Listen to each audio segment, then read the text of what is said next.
Somewhere in the distance, a mammoth farts. A caveman scratches himself, grunts, and then smacks his buddy with a stick for no apparent reason. Welcome to the Paleolithic era, where the rocks were heavy, the hygiene was questionable, and the idea of fun didn't include Netflix, TikTok, or air conditioning. So what did cavemen actually do for fun? Were they too busy surviving to even think about joy? Or did they find ways to pass the time between saber-tooth tiger chases and cooking something vaguely edible over a fire, made with sheer willpower and friction? Let's set the record straight. Yes, cavemen were primarily concerned with survival, food, shelter, not getting flattened by a mammoth, you know, the basics. But early humans were still humans. And humans, as it turns out, are fun-loving, mischief-making, boredom-hating weirdos. Once the hunting was done, the fires were lit, and the predators were mostly dealt with, what did they do? Sit around quietly? Absolutely not. That campfire quickly turned into the original living room, buzzing with chatter, music, games, and potentially awkward romantic advances involving grunts and poorly carved necklaces. Fun, for early humans, wasn't some optional extra. It was essential. It built bonds, relieved stress, and gave the tribe a reason not to throw spears at each other out of sheer irritation. We can't talk caveman fun without mentioning their favorite prehistoric pastime, cave painting. You know the ones: bisons, stick figures with spears, and hands stenciled onto walls like a 30,000-year-old graffiti tag. These weren't just random doodles. Cave art was storytelling, social bonding, and maybe even a competitive sport. Some researchers think cave art was spiritual. Others think it was a way to teach hunting strategies. But let's be real, some of those paintings had to be jokes. Like the one where a dude is definitely falling over mid-hunt. That wasn't education, that was an ancient meme. It wasn't all mammoths and mud. Cavemen found time for romance, or at least some extremely awkward prehistoric version of it. Forget candlelit dinners and romantic strolls through the park. Early human courtship was more like a rugged survival-themed episode of The Bachelor, minus the roses and plus a lot more fur and dirt. Flirting back then was less "do you come here often" and more "I killed this for you," accompanied by the proud presentation of a freshly slain, still warm rabbit. And yes, that bloody gift was the Ice Age equivalent of a bouquet and a box of chocolates. If your would-be mate didn't gag or swat you away with a stick, you were probably doing pretty well. But courtship wasn't entirely without charm. Dances around the fire, more stomping than salsa, were a big deal. These impromptu performances might have involved rhythmic grunting, wild arm flailing, and the occasional fire hazard. It wasn't about grace. It was about guts, energy, and showing off your ability to survive without tripping over your own feet. Shared food was also a major romantic gesture. Offering someone the juiciest chunk of mammoth meat or the cleanest portion of roasted roots was basically a prehistoric love letter. Carved trinkets made from bone, ivory, or shiny rocks were another go-to move. Crude necklaces, pierced shells, or little animal figurines might have been passed from hand to hand like early engagement rings, only with a lot more splinters. Protective gestures mattered too. If a potential partner stepped in to shoo away a saber-toothed squirrel or stood between you and an angry boar, that was practically a declaration of love. Nothing says "I care" like potentially getting gored on your behalf. And hygiene? Well, let's not get carried away. But some cavemen likely did their version of cleaning up. Maybe a quick rinse in a freezing river, a good shake of the hair, or brushing out visible lice before presenting oneself to a mate. Wearing your good furs, the ones with fewer bloodstains and slightly less smell, may have also been a romantic gesture. Communication was rough but meaningful. There were grunts with different emotional tones, meaningful glances, and possibly even a few unique calls or signals that indicated interest. The Stone Age equivalent of a text that says, "You up?" And if things went well, a private walk behind the cave, maybe near the berry bushes or down by the river. A romantic moonlit moment under the stars, probably interrupted by a distant wolf howl or someone tripping over a log. Intimacy was likely quick, not exactly subtle, and followed immediately by one party awkwardly asking, "Want to go collect firewood?" What if things didn't go well? Rejection looked a bit different in those days. A scowl, a rock thrown in your general direction, or the ultimate humiliation, being pointedly ignored while your crush accepted meat from your rival. Brutal. In that case, it was back to solo spear sharpening, extra loud fire tending, or overly dramatic bone flute solos that let the whole cave know you were deeply, tragically alone. For now. But even in the harshest conditions, cavemen still found ways to seek out connection, to try awkwardly to impress each other, and to bond in the flickering light of a shared fire. Love might not have been written in words, but it was scratched into stone, shouted across canyons, and sometimes carried on the back of a slightly overcooked rabbit. Take a group of people, give them some free time, a handful of pointy objects, and what do they inevitably do? Start throwing things.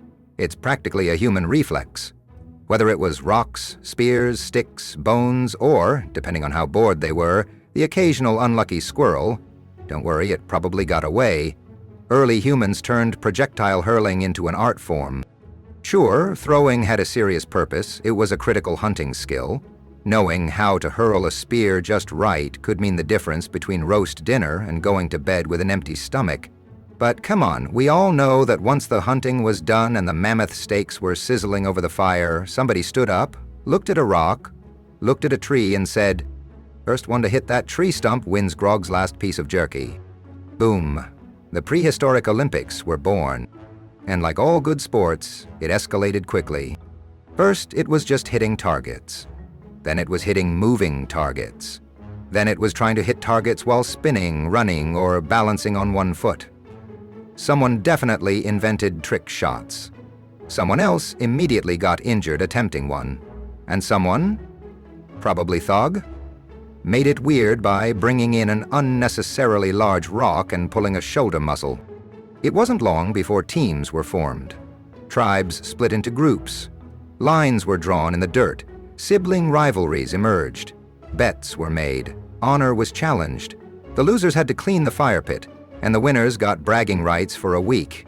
And if someone claimed they accidentally hit someone else in the face, yeah, nobody believed that. There's archaeological evidence of early ball-like objects made of leather-wrapped plant fibers, animal sinew, or just clumps of something squishy enough not to break a toe. These were likely used in basic games of catch, keep-away, or the ancient equivalent of dodgeball, which we assume was even more dangerous because everything had a pointy end. Was there a scoring system? Probably not one written down, but you can bet there were shouted rules like, "No throwing at faces, ignored immediately. But Ozin, that hit the line. We said no fire rocks, Grubnar." And of course, someone always took it too seriously. The caveman equivalent of that one guy at the pickup game who thinks he's being scouted by prehistoric Nike, complete with grunts of frustration, over-the-top warm-ups, and dramatic accusations of cheating when he lost. Dancing around the fire with questionable coordination. When you remove smartphones and alcohol, what do humans still do when the music starts? We flail. Cavemen were no exception. Evidence suggests that early humans danced, likely as part of rituals, celebrations, or just because the vibe was right. These dances weren't exactly choreographed TikToks. Picture a bunch of half-naked people stomping, yelling, and twirling around the fire like toddlers on too much sugar. It was raw, chaotic, and probably a blast. Music wasn't far behind. Archaeologists have found bone flutes and primitive drums, suggesting that prehistoric humans were already jamming.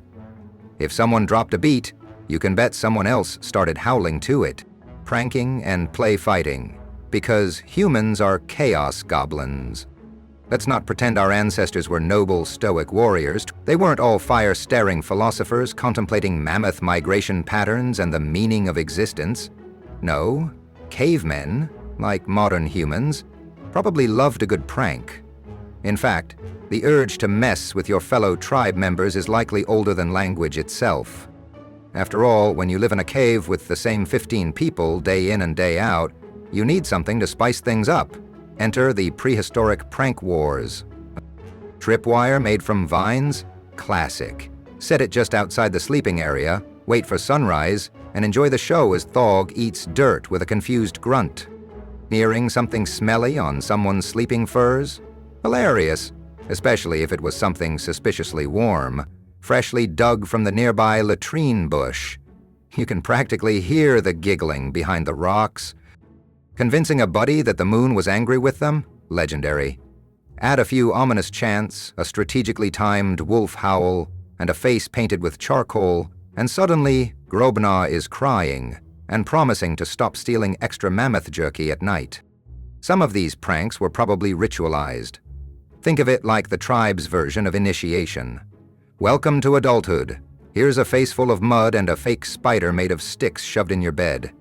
It wasn't hazing, it was tradition. And then there was play fighting, the time-honored practice of beating each other up just for the heck of it. Much like puppies, lion cubs, or middle school siblings, early humans were wired to wrestle. It taught coordination, built strength, and most importantly, gave everyone an excuse to pummel their best friend without starting an actual blood feud. One moment you're idly gnawing on a bone, the next you're tackled into a pile of leaves by your buddy who just yelled ambush and started wildly flailing his arms. Was it structured? Absolutely not. Was it fun? Almost definitely. There were probably rules. Kind of. No biting, unless agreed upon beforehand. No hitting near the fire. First one to yell, "Oog, surrender," loses. Sure, sometimes it escalated. Maybe a bruised rib here, a dislocated toe there. But most of the time it ended with two muddy humans gasping for breath and laughing like hyenas, while the rest of the tribe pretended not to watch, but secretly took bets on who would win. It wasn't just the adults either. Kids were play fighting all the time. Stick battles, pretend mammoth hunts, and rock-throwing contests where the rules changed every 5 seconds. Every day was a chance to act out epic battles, heroic victories, or imaginary beast slaying, complete with dramatic fake injuries and over-the-top death scenes that would make even a modern soap opera blush. And don't forget about the grumpy elder who just wanted to nap in peace while two teens repeatedly screamed, "Charge!" and body-slammed each other into his sitting rock. If TikTok had existed back then, the prank videos would have gone cave viral. But once the sun dipped low and the mammoth steaks were roasting, it was time for stories. Not just any stories, but epic ones. The kind that were half true, half breathless exaggeration, and 100% captivating. Tales of the one-eyed bear, the time someone outran a flood, the weird dream Grog had where he married a tree. These weren't just entertaining, they were educational, communal, and probably the most anticipated part of the evening. Each tribe had its storytellers, those with a flair for drama, and a suspicious ability to make themselves the hero every time. And then I leapt from the cliff, speared the beast in midair, and landed perfectly, on 2 feet while everyone cheered. Sure thing. Let's talk rituals. Cavemen weren't just chasing fun for fun's sake. They often tied play into spirituality. Some of these rituals probably looked like pure chaos. Body paint, wild dancing, chanting to the sky, and throwing bones in weird patterns to predict the future. Was it fun? For sure. Was it serious? Also yes. In fact, mixing the sacred and the silly was pretty common. It kept people engaged, built group identity, and gave everyone a chance to paint their faces and yell dramatically about the moon. Fun didn't always mean loud. Sometimes it meant sitting quietly and making stuff.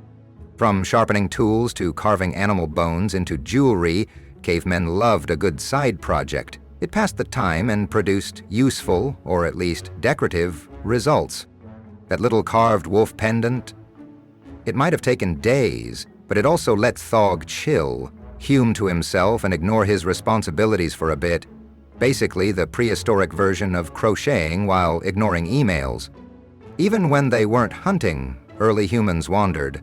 Curiosity is baked into our DNA. They explored caves, climbed rocks, chased weird bugs, and probably dared each other to go poke that sleeping bear. Some of this was scouting for resources, but some of it? Just because it was fun.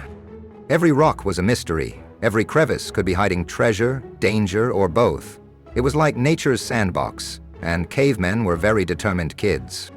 Fire was a game changer for humanity, but it was also a toy. Once cavemen figured out how to make and control fire, someone started experimenting. What happens if I throw this in became the national pastime. Cooking weird stuff, playing shadow puppets, seeing how close you could get without losing hair. Fire wasn't just warmth, it was entertainment. At its core, caveman fun wasn't about luxury or idle time. It was about bonding. Every game, story, prank, or dance strengthened the tribe. It reminded them they weren't alone out there in the big cold world. Fun made the hard days easier. It gave them reasons to smile, to laugh, and to remember that life was more than just surviving. Sure, they didn't have video games, but they had mammoth chasing, mud wrestling, awkward courtship dances, and shadow puppets by firelight. And honestly, that sounds like a pretty solid Friday night. So next time you think about cavemen, don't just picture them grunting in caves. Picture them laughing, dancing, and figuring out how to throw a rock just right so it bounces off 3 boulders and hits Thag in the butt. Because at the end of the day, cavemen were human. And humans? We just can't help ourselves. We find the fun, even if it's wrapped in fur and covered in dirt.